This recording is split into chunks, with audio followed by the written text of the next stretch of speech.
di sorga, kami aman bersama dan di dalam Engkau ya Tuhan. Kan hanya di dalam Engkau kami mendapatkan perlindungan. Hanya di dalam Engkau ya Bapa kami mengalami pemeliharaan yang sempurna. Kami ada hari ini hanya karena anugerah Tuhan yang setia dengan janjinya, yang memelihara kami anak-anaknya. Terima kasih Bapa di sorga, kami mengucap syukur kepadamu. Tuhan, Engkau yang hadir di tengah-tengah kami pada pagi hari ini. Kami rindu untuk membaca, mendengarkan firman-Mu, merenungkan firman-Mu untuk kami boleh melakukannya. Biarlah Roh Kudus yang mengurapi kami semua. Di dalam nama Tuhan Yesus Kristus. Amin. Silakan duduk Bapak Ibu. Sebelum kita mendengarkan firman Tuhan, saya mau mengajak anak-anak boleh maju ke depan. Kita akan berdoa untuk anak-anak dulu. Karena ini adalah minggu pertama di bulan Juni. Kita mau berdoa dan menyerahkan anak-anak kita. Dan beberapa di antara mereka juga akan ujian ya dalam minggu ini ya. Ya, sini aja. Mari kita angkat tangan kita untuk anak-anak ini. Bapa di sorga, terima kasih untuk anak-anak yang Tuhan karuniakan di tengah-tengah kami. Kami mengucap syukur kepadamu ya Bapa, karena mereka adalah anak-anak yang kau kasihi. Saat ini hamba berdoa dan kami seluruh jemaat bersama orang tua memohonkan berkat-Mu diturunkan atas setiap anak-anak ini ya Bapa. Biarlah Tuhan memberikan kepada mereka hikmat pengetahuan, takut akan Tuhan. Berikan kepada mereka kecerdasan untuk menjadi anak-anak yang berhasil di dalam pendidikan mereka. Aku berdoa ya Tuhan, lindungi, jaga mereka dari semua hal-hal yang buruk. Terlebih lagi pikiran mereka daripada serangan-serangan si iblis melalui hal apapun yang dunia sedang coba untuk mempengaruhi anak-anak kami. Kami patahkan dan hancurkan segala serangan-serangan si jahat dalam pikiran mereka yang murni ini. Di dalam nama Yesus Kristus, Roh Kudus perbaharui pikiran mereka. Biarlah firman Tuhan yang mereka boleh dengar itu akan menjadi kebenaran yang menuntun hidup mereka. Terima kasih Tuhan. Aku memberkati dan melepaskan roh anugerah Tuhan di dalam diri mereka. Mereka akan bertumbuh dalam iman, dalam pengenalan akan Kristus Yesus. Berkati kedua orang tua mereka, berikan hikmat agar para orang tua dapat terus menuntun anak-anak kami ini Tuhan di dalam jalan-jalan-Mu. Terima kasih Bapa, dalam nama Tuhan Yesus Kristus. Amin. Oke, silakan duduk anak-anak. Ya, shalom semuanya, selamat pagi. Puji Tuhan, senang berjumpa dengan Bapak Ibu Saudara pagi ini. Kita sudah memasuki bulan Juni ya. Berarti sudah masuk bulan ke-6 di tahun 2023. Bahwa waktu berjalan dengan sangat cepat ya. Tanpa terasa hari-hari kita ini berjalan dengan cepat, berubah dari hari ke minggu, bulan, bahkan tahun. Baik, Bapak Ibu Saudara, di bulan Juni ini kita mempunyai tema tentang hidup yang berbuah. Mari kita baca dulu dalam Yohanes pasal 15. Yohanes pasal 15 ayat 5 sampai 8. Yohanes 15 ayat 5 sampai 8. Akulah pokok anggur dan kamulah ranting-rantingnya. Barang siapa tinggal di dalam aku dan aku di dalam dia, ia berbuah banyak. Sebab di luar aku kamu tidak dapat berbuat apa-apa. Barang siapa tidak tinggal di dalam aku, ia dibuang keluar seperti ranting dan menjadi kering. Kemudian dikumpulkan orang dan dicampakkan ke dalam api lalu dibakar. Jikalau kamu tinggal di dalam aku dan firmanku tinggal di dalam kamu, mintalah apa saja yang kamu kehendaki dan kamu akan menerimanya. Dalam hal inilah Bapakku dipermuliakan, yaitu jika kamu berbuah banyak dan dengan demikian kamu adalah murid-muridku. Bapak Ibu Saudara, buah adalah hasil yang diharapkan oleh seorang petani atau seorang yang menanam sebatang pohon, ya, pohon tentunya pohon yang berbuah, ya. Nah, kalau saudara menanam pohon mangga, yang saudara harapkan apa? Tentu buah mangga. Saudara nggak akan nanam pohon mangga hanya mengharapkan daunnya, ya. Itu namanya ngotor-ngotorin halaman, ya. Kami punya pohon mangga, ya. Sudah lama pohon itu lama nggak berbuah, saudara. Udah bertahun-tahun. Pernah berbuahnya ya 1-2 begitu, ya. Nah, tapi bersyukur kayaknya 2-3 tahun terakhir ini itu buahnya banyak, saudara, ya. Lumayan banyak. Sampai jatuh-jatuh begitu, ya. Ya, satu sukacita gitu, ya. Mangga ini suka kita bagi-bagi juga. Nah, Bapak Ibu Saudara, di dalam firman Tuhan tadi yang kita baca, Tuhan Yesus mengatakan bahwa Dia, Yesus itu digambarkan sebagai pokok anggur dan kita adalah ranting-rantingnya. Di mana ranting inilah menghasilkan buah, saudara, ya. Artinya di sini Tuhan menggambarkan hidup kita ini harus berbuah. Ya, Tuhan menghendaki, mengharapkan buah dari hidup kita. Jadi kita bukan menjadi orang Kristen yang hidupnya tidak berbuah. Bahkan di sana dijelaskan, barang siapa tinggal di dalam aku, ya, aku di dalam dia, ia berbuah banyak. Bahkan buahnya bukan 1 atau 2. Buahnya banyak, saudara.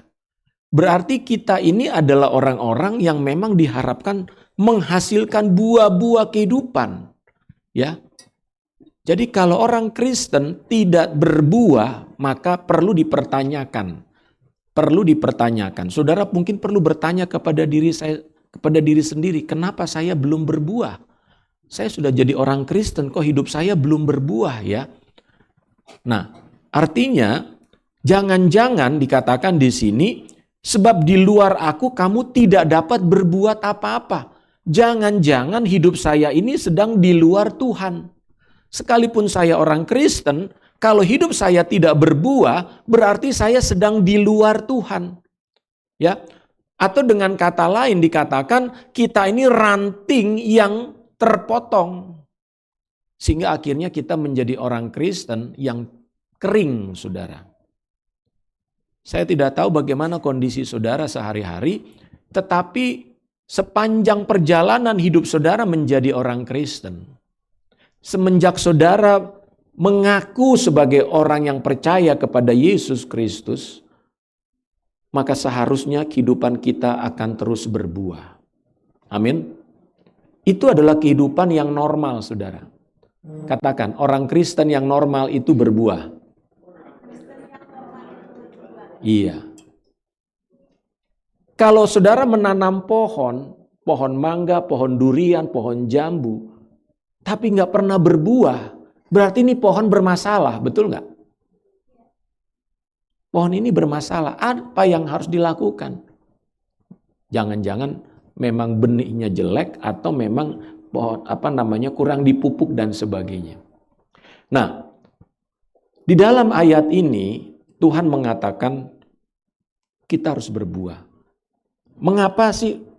Atau apa alasannya? Atau apa sebabnya kita harus berbuah? Ada 2 hal yang kita lihat di sini. Bahwa kita sebagai ranting, kita melekat kepada pokoknya. Artinya, hidup kita ini bisa berbuah karena kita tinggal di dalam Kristus. Kalau kita tinggal di dalam Kristus, artinya kita menerima kehidupan Kristus. Setiap saudara yang percaya kepada Yesus, saudara sudah lahir baru, saya mau katakan, saudara sudah lahir baru, saudara sudah menerima Kristus dalam hatimu, dalam hidupmu sebagai Tuhan dan Juru Selamat, maka Dia sudah memberikan hidup kepada saudara. Hidup Yesus itu ada pada saudara. Bayangkan Tuhan memberikan hidupnya kepada saudara. Saudara bukan memiliki hidup diri sendiri, tapi hidup Kristus ada di dalam diri saudara. Nah, ibaratnya satu ranting ketika dia melekat kepada pohonnya, ranting ini bisa hidup menghasilkan daun, kemudian menghasilkan bakal buah, ya kalau dalam pelajaran biologi itu ada bakal buah, ada putik dan sebagainya. Kenapa? Karena ranting ini melekat kepada pokoknya. Dari pokok inilah ranting ini menerima sari-sari makanan, saudara. Saudara dan saya di dalam Yesus, sadarkah? Saudara sudah menerima kehidupan, aliran-aliran kehidupan dari Kristus setiap hari. Setiap hari saudara menerima aliran-aliran kehidupan dari Tuhan Yesus. Dia memberikan saudara hidup kekal dalam Yohanes 3 ayat 15. Di sana dikatakan, coba kita baca, apa yang dia berikan kepada saudara, Yohanes 3 ayat 15. Supaya setiap orang yang percaya kepadanya beroleh hidup yang kekal. Saudara diberikan hidup yang kekal. Kata hidup dalam bahasa Yunani itu zoe.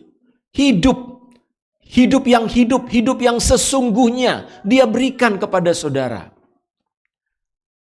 Selama saudara melekat kepada Yesus, dia berikan kehidupan itu kepada saudara. Bahkan juga di dalam Yohanes 4 ayat 10 dia berkata dia memberikan air hidup. Nah, saudara, pohon itu butuh air, ya. Saudara diberikan air hidup. Kalau air yang dikatakan dalam percakapan Tuhan Yesus dengan perempuan Samaria, kalau kamu minum air sumur ini, kamu aus terus. Nanti aus minum lagi. Tetapi Tuhan Yesus berkata kepada perempuan Samaria, aku bahkan memberikan kepadamu air hidup. Air hidup artinya air yang gak pernah kering, saudara. Terus mengalir. Ibaratnya airnya tuh ada di dalam. Kita gak perlu minum air, tapi sumber airnya ada di dalam diri kita. Orang-orang yang di dalam Tuhan itu harusnya gak pernah lagi mengalami kekeringan, saudara. Kenapa? Selama dia membiarkan air itu mengalir dalam hatinya, ya, air itu akan terus mengalir. Selama dia terus mempercayai Kristus dalam hidupnya, air itu terus mengalir, saudara. Makanya Mazmur 23 mengatakan, Tuhan adalah gembalaku, takkan kekurangan aku. Aku gak kekurangan apa-apa, aku gak butuh apa-apa lagi kok sebetulnya. Kenapa banyak manusia yang selalu merasa kurang ini, butuh itu? Karena kehadiran Tuhan di dalam hidupnya tidak dia sadari. Seolah-olah Tuhan itu gak cukup. Kehadiran Tuhan itu gak cukup bagi dia. Padahal kalau kita memahami tentang kehidupan yang Yesus berikan, kita gak perlu apa-apa lagi. Segala sesuatu ada di dalam Kristus kok. Segala sesuatu ada di dalam Tuhan. Bahkan Yesus juga berkata dalam Yohanes 6 ayat 35, dia memberikan kita roti hidup. Nah, saudara, sinode kita ini bukan kebetulan namanya Gereja Kristen Roti Hidup. Ya, Bread of Life. Kalau di mall suka ada ya, apa? Bread Life. Ada Bread Talk, itu ada Bread Life juga. Ya. Saudara ingat ketika saudara makan roti Bread Talk, ingat sinode saya. Tapi yang pasti saudara harus ingat Yesus, amin. Ingat Yesus. Dia adalah roti hidup. Ya, secara rohani saudara sebetulnya akan selalu mengalami kepuasan di dalam Tuhan. Pertanyaannya, apakah saudara menyadari kehadiran Kristus enggak? Ya. Jadi kenapa kita berbuah adalah karena kita sudah menerima hidup Kristus. Jadi nggak ada alasan bagi orang Kristen untuk nggak berbuah. Selama saudara tinggal dalam Kristus, aliran-aliran kehidupan Yesus terus ada dalam dirimu. sehingga engkau terus bisa menghasilkan buah. Yang kedua, di sana dikatakan di dalam ayat yang ke-8, dalam hal inilah Bapakku dipermuliakan, yaitu jika kamu berbuah. Berbuah adalah cara kita memuliakan Bapa. Yang kedua, berbuah adalah cara kita memuliakan Bapa. Kalau saudara ingin memuliakan Tuhan dalam hidupmu, dengan cara apa engkau memuliakan Tuhan? Hiduplah menghasilkan buah. Ya. Ketika saudara menghasilkan buah-buah dalam hidup ini, banyak orang akan memuji dan memuliakan Tuhan. Wih, Tuhan, iman dia luar biasa. Sebetulnya dimaksudkan bukan imannya dia luar biasa, tapi Tuhan yang dia percaya itu luar biasa, saudara. Ya, sebetulnya yang membuat hidup kita hebat dan luar biasa itu apa? Karena Tuhan yang kita percaya itu hebat. Amin. Sehingga orang memuliakan Tuhan. Ketika buah-buah dalam hidup kita ini terus dihasilkan. Sama seperti seorang anak ya. Kalau anaknya lulus, yang paling bangga sebenarnya siapa? Orang tuanya, saudara. Mungkin anaknya biasa aja sih ya. Tapi kebanggaan orang tua itu melihat anaknya lulus atau diwisuda gitu ya. Dan orang-orang di sekitarnya akan bilang apa? Selamat ya Pak, selamat ya Bu. Anaknya udah lulus, anaknya berhasil. Artinya orang tua dipermuliakan, orang tua dihormati, dihargai oleh karena keberhasilan daripada anak-anaknya. Itulah yang terjadi dalam hidup kita sebagai anak-anak Tuhan. Bapamu dipermuliakan ketika engkau menghasilkan buah-buah dalam hidupmu, saudara. Jadi saudara jangan pandang enteng hidup yang berbuah itu. Karena itu dampaknya luar biasa, saudara. Nama Tuhan dipermuliakan. Dan saudara tahu buah dari sebuah pohon itu bukan hanya satu dan bukan hanya sekali-sekali. Saudara tanam pohon mangga. Nggak mungkin dong tanam pohon mangga ngarepinnya buahnya cuma satu atau cuma sekali berbuah, habis itu nggak pernah berbuah lagi. Seperti saya katakan tadi, kami sekarang hampir tiap tahun itu buah mangganya datang terus. Jadi hidup kita pun demikian. Kita berbuah itu bukan hanya satu kali dalam hidup kita, lalu setelah itu nggak pernah berbuah lagi. Sepanjang umur hidup kita harusnya berbuah. Itu yang dikatakan dalam Mazmur 1 ayat 3. Coba kita baca. Mazmur 1 ayat 3. Dikatakan oleh pemazmur, ia seperti pohon yang ditanam di tepi aliran air yang menghasilkan buahnya pada musimnya. Jadi tiap musim mangga pasti mangganya Iya, tiap tahun berbuah, saudara. Sampai kapan? Ya mungkin sampai pohon itu mati. Musimnya, setiap musim berbuah. Artinya sepanjang tahun, sepanjang umur hidup kita selalu berbuah, saudara. Bukan hanya sekali-sekali. Dan yang tidak layu daunnya. Apa saja yang diperbuatnya berhasil. Artinya di sini, saudara, berbuatnya tindakannya bukan sekali-sekali. Karena di sini berkali-kali. Apa saja yang diperbuatnya, apa saja berarti kan banyak yang dilakukan ya saudara ya. Banyak yang dilakukan. Dan itu berhasil.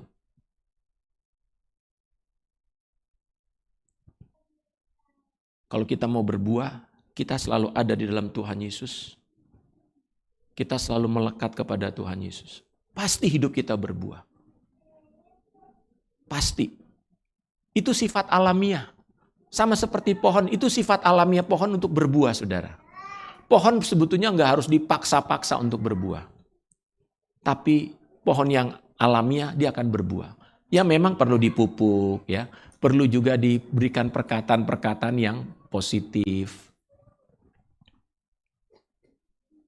Saudara tahu nggak, pohon mangga itu 2 tahun yang lalu waktu zamannya pandemi itu, saya ngomong loh sama pohon itu. Hei pohon mangga, Tuhan memberkatimu, engkau pohon mangga yang luar biasa, engkau pohon mangga yang berbuah lebat, buahmu ratusan, saya bilang begitu. Saya tumpang tangan itu pohon berkali-kali. Bener loh itu pohon berbuah. Mulai kelihatan dari batangnya itu ada getah-getahnya. Tadinya nggak ada getah-getah tuh saya lihat. Kering aja. Jadi benar tuh apa yang dikatakan oleh Tuhan Yesus. Kalau engkau berkata kepada pohon itu baik, maka baik juga pohon itu. Saudara perlu mendengar firman Tuhan supaya hidupmu terus berbuah. Saudara perlu merenungkan firman Tuhan siang dan malam supaya hidupmu berbuah. Kalau enggak kering saudara. Kalau saudara mendengar hal-hal yang negatif bukan firman Tuhan, hidup kita kering. Merana, jiwa kita terus merana. Nah, saudara bisa melihat apakah jiwa saya merana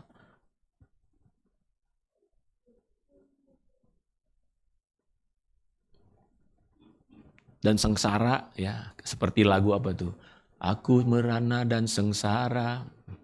Lagunya siapa tuh? Rhoma Irama. Nah, sekarang pertanyaannya, buah apakah yang harus kita lahirkan atau kita hasilkan dalam hidup ini, saudara? Ada banyak buah tadi saya katakan yang harus dihasilkan. Tapi secara khusus, pagi ini Tuhan mau berkata kepada kita, kita harus melahirkan buah atau menghasilkan buah, yaitu jiwa-jiwa.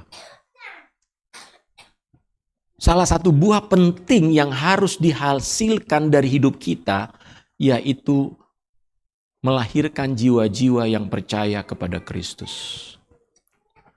Kita harus menghasilkan murid-murid Kristus. Ini adalah bukti atau ini adalah perwujudan daripada kehidupan kita sebagai orang yang sudah di dalam Kristus. Jadi orang Kristen memang harus melahirkan jiwa-jiwa. Menghasilkan jiwa-jiwa atau orang-orang yang diselamatkan. Itu bukan sesuatu yang di luar nalar kita. Seperti saya katakan tadi, buah itu adalah sesuatu yang alamiah. Jadi bagi orang percaya, bagi murid-murid Yesus, melahirkan jiwa-jiwa adalah sesuatu yang normal. Sesuatu yang alamiah, saudara. Kalau sapi melahirkan sapi, betul nggak? Normal nggak? Yang nggak normal itu sapi melahirkan kambing. Itu nggak normal. Sapi melahirkan sapi. Domba melahirkan domba. Itu sesuatu yang normal. Mari kita melihat kita sebagai murid-murid Tuhan, apakah kita juga melahirkan murid-murid yang lain? Ataukah kita sepanjang Tuhan memanggil hidup kita nggak melahirkan murid-murid bagi Yesus? Atau kalaupun kita pernah melahirkan murid-murid, apakah hanya satu kali? Setelah itu nggak melahirkan lagi. Kita akan melihat contoh bagaimana Paulus punya kesaksian, saudara. Ya. Roma 16 ayat 5, coba kita lihat.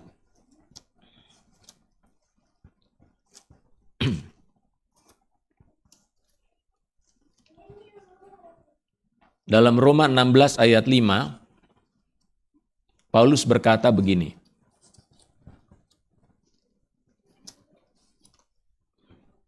Salam juga kepada jemaat di rumah mereka, salam kepada Epenetus, saudara yang kukasihi, yang adalah buah pertama dari daerah Asia untuk Kristus.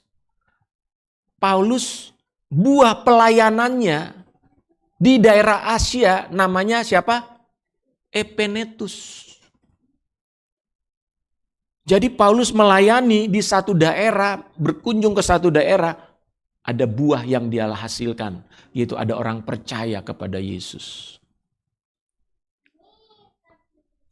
Dan puji Tuhan ketika Paulus menulis surat kepada di Roma ini, Epenetus itu masih ada ya.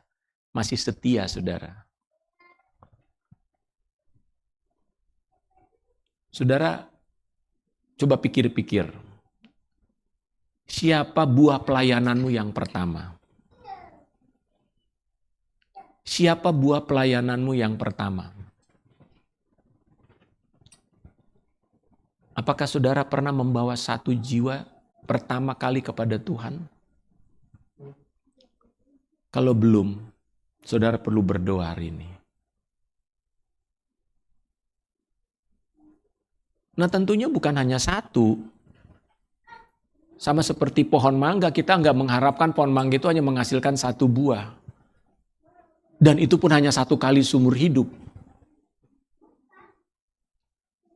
Kita mengharapkan tiap musim mangga dia menghasilkan buah mangga, bukan? Tiap musim durian, pohon durian saya akan menghasilkan buah durian. Itulah artinya pohon yang hidup. Demikian juga dengan hidup kita, saudara. Harusnya kita menghasilkan buah jiwa-jiwa.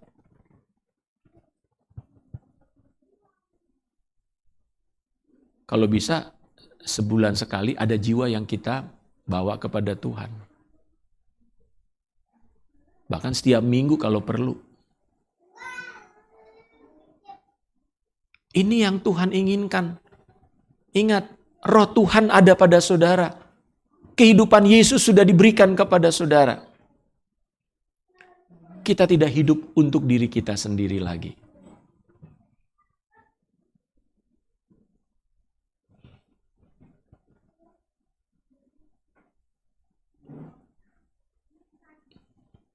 Saya bersyukur sejak SMA saya sudah melayani Tuhan. Sejak saya usia mungkin 17-18 tahun, saudara.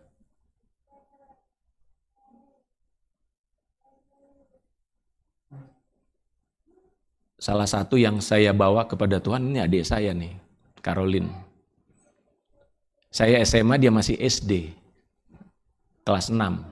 Saya ajak dia. Dengan adik saya yang satu lagi, Ernie.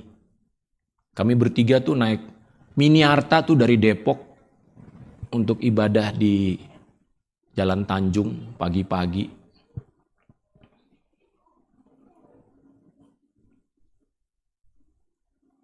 Kenapa? Karena saya rindu ada keluarga saya yang boleh datang kepada Tuhan.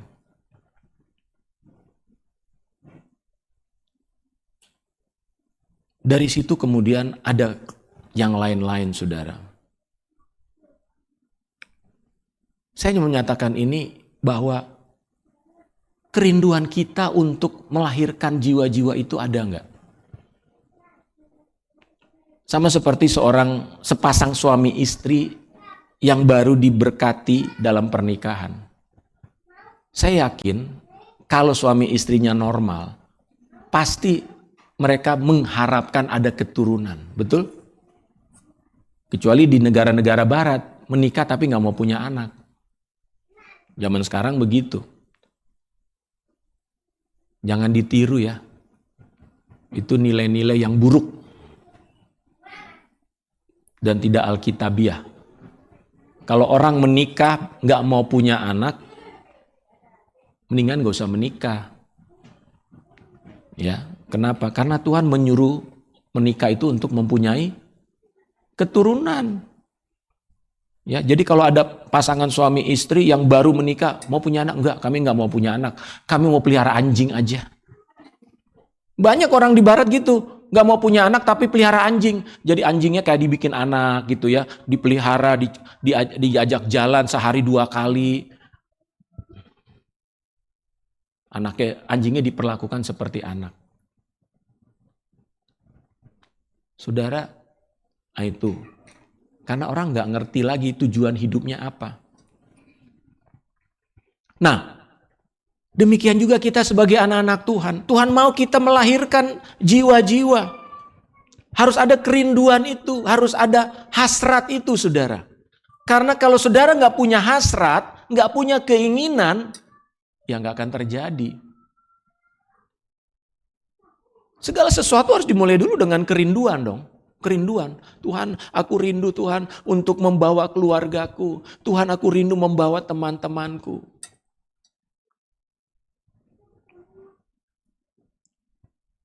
Kalau saudara nggak punya kerinduan untuk melahirkan jiwa-jiwa, nggak akan terjadi, saudara.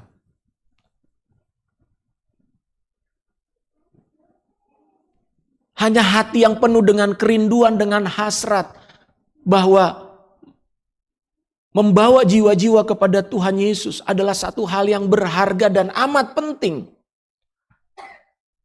Maka saudara akan mulai berdoa. Saudara berdoa. Saudara meminta, Tuhan, aku berdoa untuk si A, si B, si C misalnya. Jamah hatinya Tuhan. Biarlah hatinya menjadi lembut untuk mendengarkan firman-Mu. Bahkan kalau orang itu ada di luar kota, Tuhan jamah hatinya.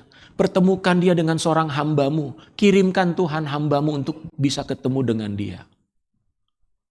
Tapi itu semua dimulai dengan hati yang rindu untuk melahirkan jiwa-jiwa. Saya ingin berbuah dalam hidup saya, Tuhan. Saya berdoa supaya ada jiwa-jiwa yang dimenangkan. Tanpa kerinduan itu, saudara, kita hanya menjadi orang-orang Kristen yang cukup hanya dengan diri kita saja. Paulus bukan hanya memenangkan satu jiwa. Dia bahkan memenangkan banyak jiwa. Bahkan dia memenangkan keluarga, saudara.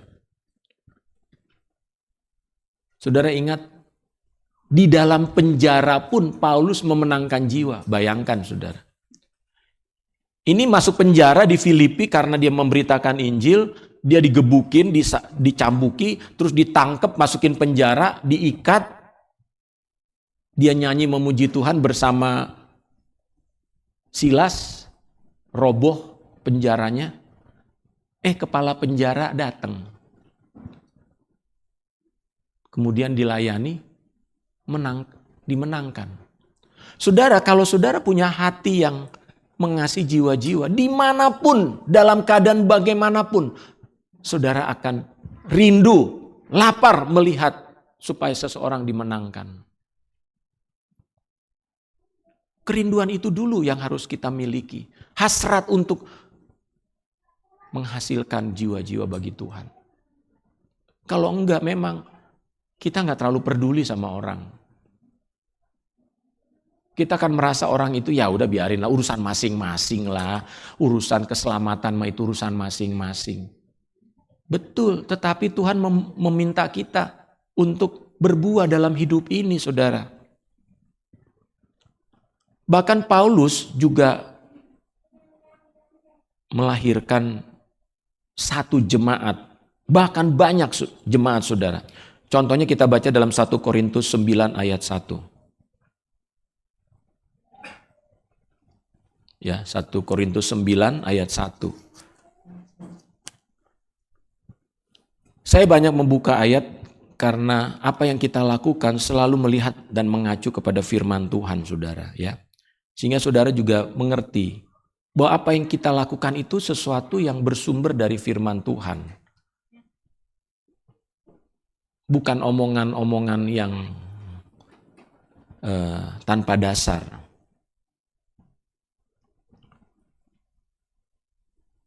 Satu Korintus 9 ayat 1. Bukankah aku rasul? Bukankah aku orang bebas? Bukankah aku telah melihat Yesus Tuhan kita? Jawabannya apa? Iya, kamu adalah rasul. Paulus adalah orang yang bebas. Paulus telah melihat Yesus. Bukankah kamu adalah buah pekerjaanku dalam Tuhan?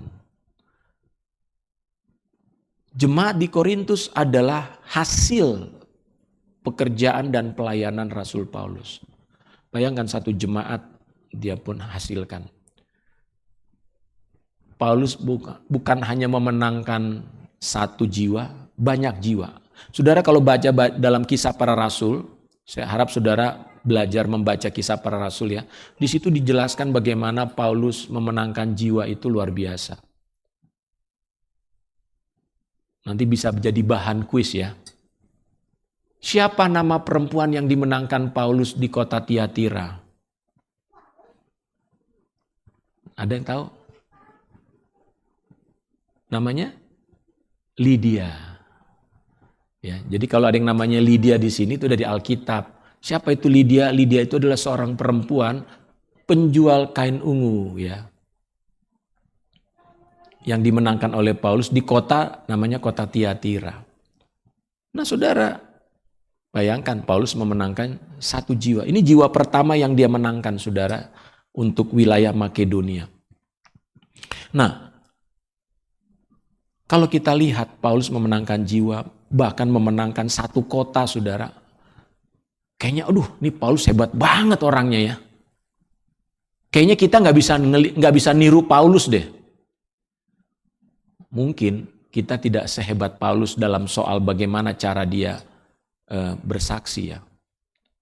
Tetapi kita bisa belajar, apa sih rahasia Paulus? Apa sih yang menyebabkan Paulus itu begitu getol dan begitu bersemangat di dalam sepanjang hidupnya untuk melahirkan jiwa-jiwa? Sama aja saudara mungkin ngelihat, hebat dia, ada penyanyi sukses gitu ya, atau pebisnis sukses. Kenapa sih dia bisa jadi konglomerat seperti itu? Ya, dulu saudara saya suka membaca ya kisah-kisah pengusaha-pengusaha berhasil gitu ya di Indonesia ini. Kenapa ya? Dari yang miskin, tapi mereka prosesnya bukan sehari dua hari, bertahun-tahun. Ya. Nggak punya apa-apa, kok bisa gitu ya. Nah, tentu banyak orang ingin belajar dong, apa sih suksesnya, apa sih rahasia suksesnya. Nah, saya melihat Paulus punya beberapa prinsip dalam hidupnya. Prinsip-prinsip ini atau nilai-nilai dalam hidupnya inilah yang menjadi sumber motivasi dia untuk dia terus melakukan pekerjaan Tuhan itu.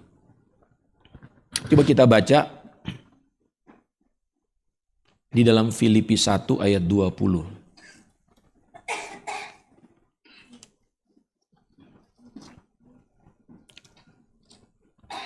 Bagaimana Paulus menjadi seorang yang berhasil atau menjadi orang yang berbuah dalam hidupnya. Filipi 1 ayat 20 sampai 22, saya akan bacakan. Atau boleh kita membaca bersama-sama ya supaya saudara lebih fresh ya. Ayat 20, kita baca bergantian ya, saya 20, saudara 21. Sebab yang sangat kurindukan dan kuharapkan ialah bahwa aku dalam segala hal tidak akan beroleh malu, melainkan seperti sedia kala, demikian pun sekarang, Kristus dengan nyata dimuliakan di dalam tubuhku, baik oleh hidupku maupun oleh matiku.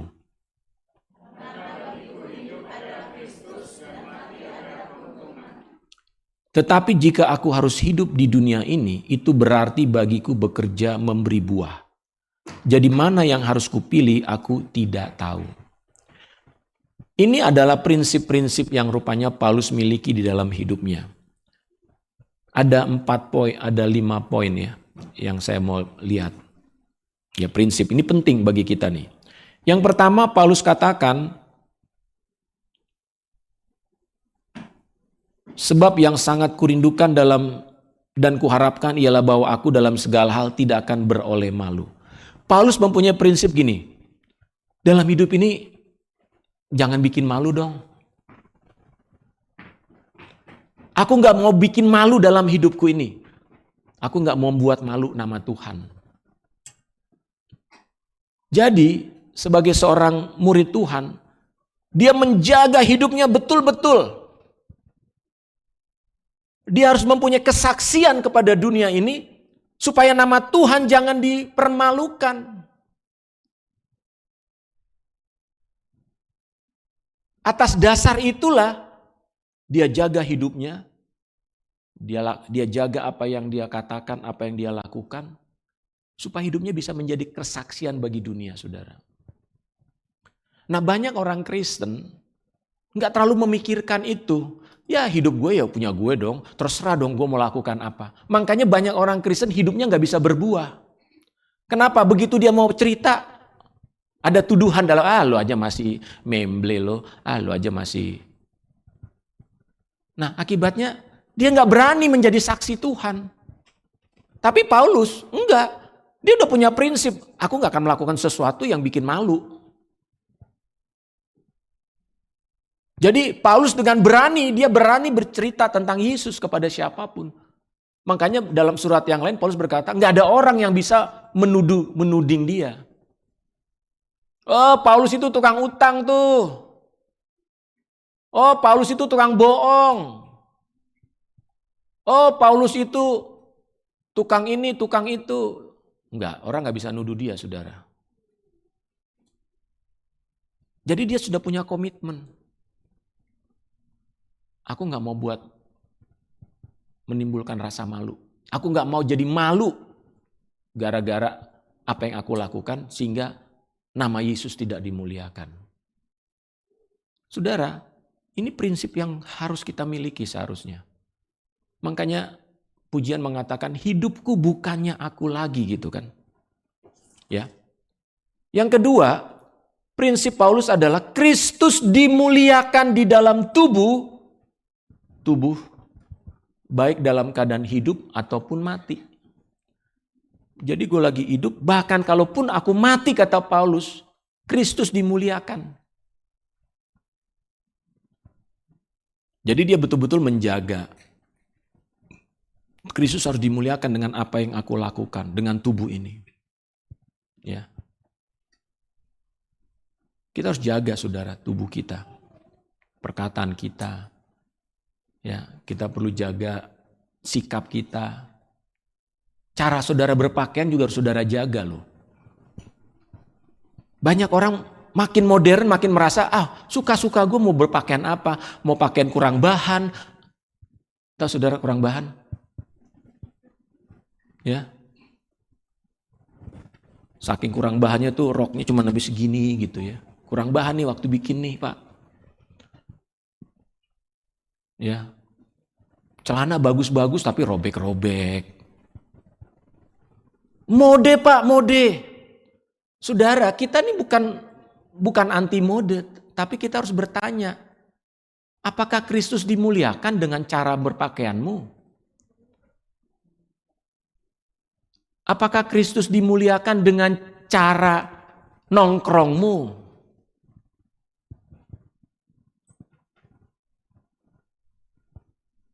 Kita tatoan yuk, salib. Yesus dipermuliakan. Biar orang lihat saya pengikut Yesus. Pakai apa? Tato. Biar lebih kelihatan tatonya di jidat. Salib.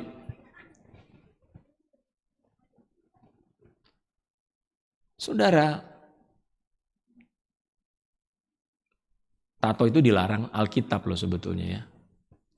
Alkitab mengatakan merajah tubuh. Saudara cari aja.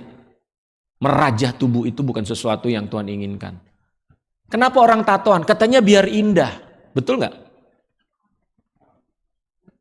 Yang apalah macam-macam. Burung Raja Wali lah. Bunga, apa segala macam. Saudara saya mau katakan waktu Tuhan menciptakan saudara. Dia berkata apa? Sungguh amat baik. Kalau Tuhan ingin saudara berbunga-bunga, harusnya waktu dia ciptakan saudara, wah itu tubuh saudara langsung banyak dong gambar di sini, betul nggak? Iya dong. Emang Tuhan kurang seni, kurang jiwa seni? Iya dah. Harusnya sejak waktu Tuhan ciptakan saudara tuh ada burung Raja Wali di sini, ada bunga mawar di pantat. Ya. Kan sekarang orang begitu. Seni Pak biar indah. Loh, Tuhan itu yang menciptakan saudara itu ahli seni, betul nggak? Dia melihat saudara sempurna, nggak perlu dikasih gambar ini, gambar itu, nggak perlu. Hanya tipuan iblis lah yang membuat berkata, lo kurang cantik, lo kurang bagus, makanya lo perlu ditato. Itu tipuan iblis. Memang iblis pekerjaannya apa? Membuat seolah-olah kita ini nggak sempurna. Tubuh kita ini nggak sempurna, makanya perlu dikasih ini, dikasih itu, ya. Jadi mari, Tuhan ingin mengatakan kepada kita pagi hari ini, bagaimana supaya saudara hidup berbuah adalah muliakanlah Tuhan dalam hidupmu. Tubuhmu, jaga tubuhmu. Ya. Bagi para gadis-gadis, jangan berikan tubuhmu kepada sembarangan pria yang bukan suamimu. Ya. Ini bagian daripada kita menjaga tubuh kita. Hai para pria-pria, jaga juga tubuhmu. Muliakan Tuhan dengan tubuhmu, kata firman Tuhan. Jadi engkau bisa bersaksi kepada orang lain.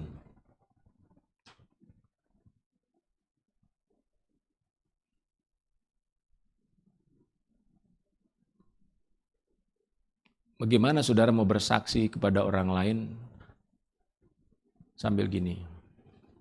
Percaya Yesus dong. Tobat lo, tobat.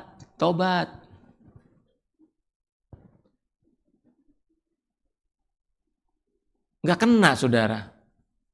Ya, nggak kena gitu loh. Mohon maaf nih, bukan menghakimi.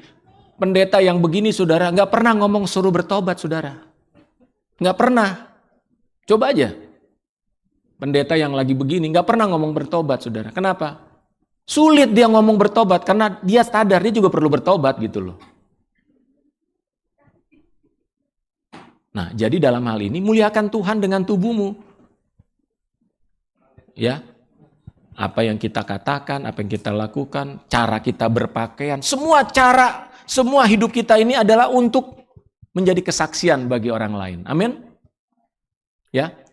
Jadi mari perhatikan sebagai jemaat Tuhan, ya, perhatikan cara hidup kita, perhatikan apa yang kita makan, kita minum, yang kita kenakan. Ya. Jadi jangan menggunakan hal-hal yang justru tidak memuliakan Tuhan. Yang ketiga, Paulus mengatakan hidup adalah Kristus, mati adalah keuntungan. Ya. Jadi pokoknya bagi Paulus, hidupku adalah Kristus. Udah, titik. Udah gak ada yang lain deh. Dan kalau saya mati, gak ada masalah buat saya mati mah. Buat saya mati itu adalah keuntungan.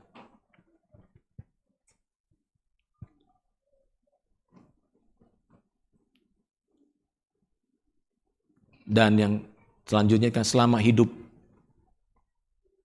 menghasilkan buah. Saudara tahu, untuk kita bisa menghasilkan buah, kita harus menabur yang namanya benih.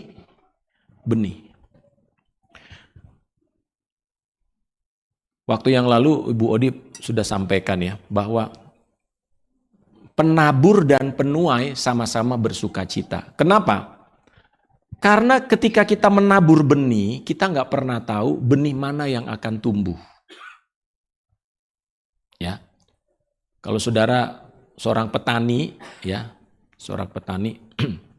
di sini ada saudara kita dari Palembang ya, Friskila ya, welcome Friskila. Waktu yang lalu kita pelayanan ke rumahnya papanya Friskila ini di daerah Telang. Pak Yohanes almarhum. Pak Yohanes ini seorang petani. Di belakang rumahnya ada tanah 2 hektar. Jadi waktu kami di Palembang cerita gimana cara menanam gitu ya. Jadi ada benih itu ditabur di tanah 2 hektar. Nah, waktu ditabur, lalu mulai tumbuh kan? Tumbuh. Ternyata walaupun ditabur di seluruh tanah itu, yang tumbuh itu nggak semua tumbuh. Masih sedikit-sedikit. Nah kalau tumbuhnya nggak merata, ditaburin lagi nih. Yang ini kayaknya kurang di sini nih, taburin lagi. Sampai akhirnya seluruh tanah itu tumbuh semuanya. Kenapa? Karena dari semua benih, belum tentu semuanya itu akan tumbuh, saudara.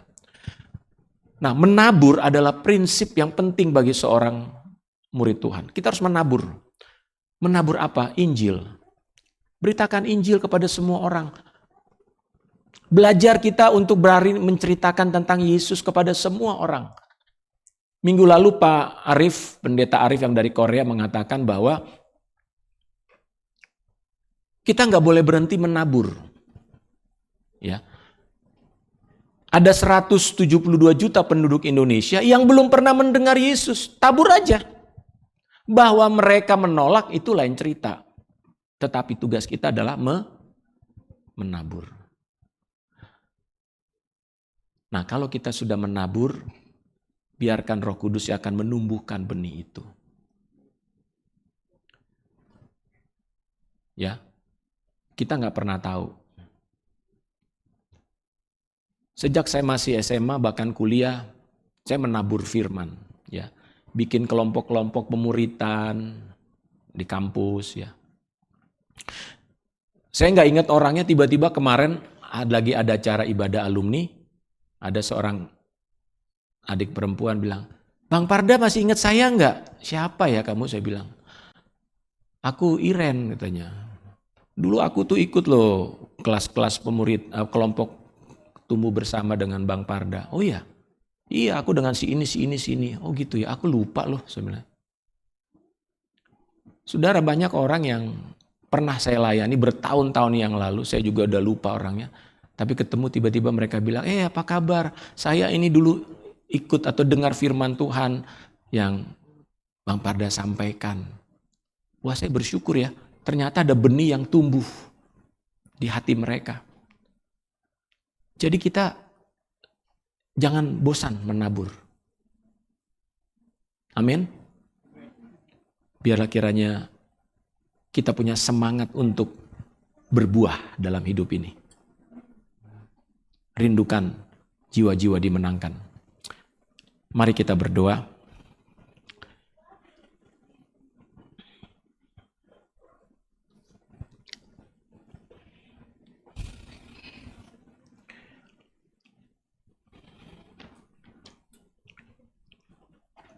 Bapa di sorga, terima kasih untuk firman-Mu.